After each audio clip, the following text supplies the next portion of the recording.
A young tinkerer builds a windmill, electrifying a nation.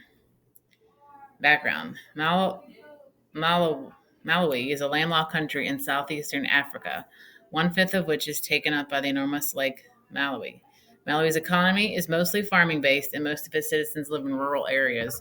Only a small number of the almost 17 million Malawians have access to electricity, which is typically limited to large cities. Masalita, Malawi. On a continent woefully short of electricity, 20-year-old William Kawamba has a dream to power up his country one windmill at a time.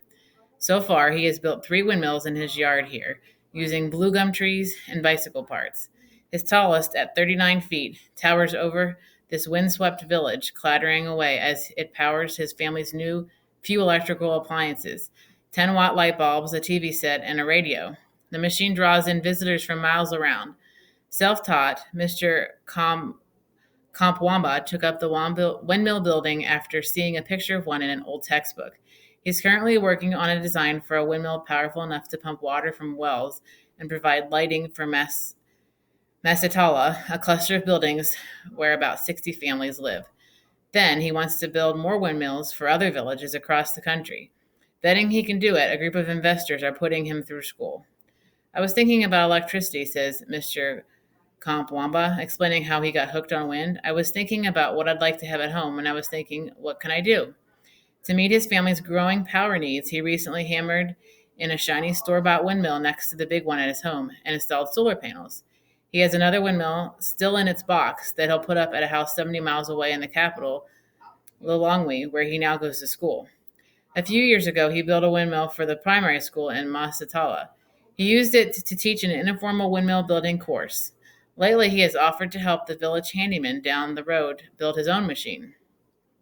Energy poverty, the scarcity of modern fuels and electrical supplies in poor parts of the world, is a subject of great interest to developmental economists. The windmill at Kamkwamba family compound, a few brick buildings perched on a hill overlooking the village, has turned it into a stop for the curious. People trekking across Malawi's arid plains drop by. Villagers now regularly make the dusty walk up the hill to charge their cell phones.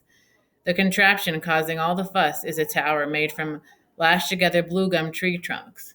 From a distance, it resembles an old oil derrick. For blades, Mr. Kampwamba used flattened plastic pipes. He built a turbine from spare bicycle parts. When the wind kicks up, the blades spin so fast they rock the tower violently back and forth. Mr. Kampwamba's wind obsession started 6 years ago. He wasn't going to school anymore because his family couldn't afford the $80 a year tuition. When he wasn't helping his family farm ground nuts and soybeans, he was reading. He stumbled onto a photograph of a windmill in a text donated to the local library and started to build it one himself. The project seemed a waste of time to his parents and the rest of Maslatala. At first, we were laughing at him, says Agnes Kampwamba, his mother.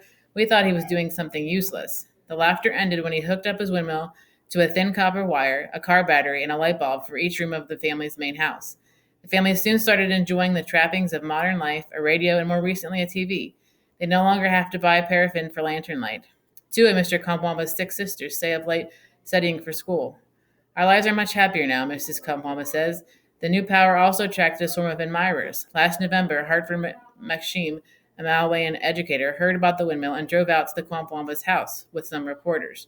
After the news hit the blogosphere, a group of entrepreneurs scouting for ideas in Africa located Mr. Kampwamba. Called TED, the group, which invites the likes of Al Gore and Bono to share ideas at conferences, invited him to a brainstorming session earlier this year. In June, Mr. Kampwamba was on stage at a TED conference in Tanzania.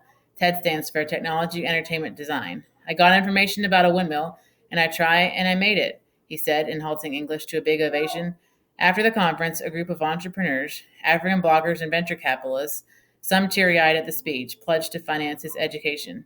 His backers have also showered him with new gadgets, including a cell phone with a hip-hop ringtone, a laptop, and an iPod. Kelly Clarkson's Breakaway is his current favorite tune.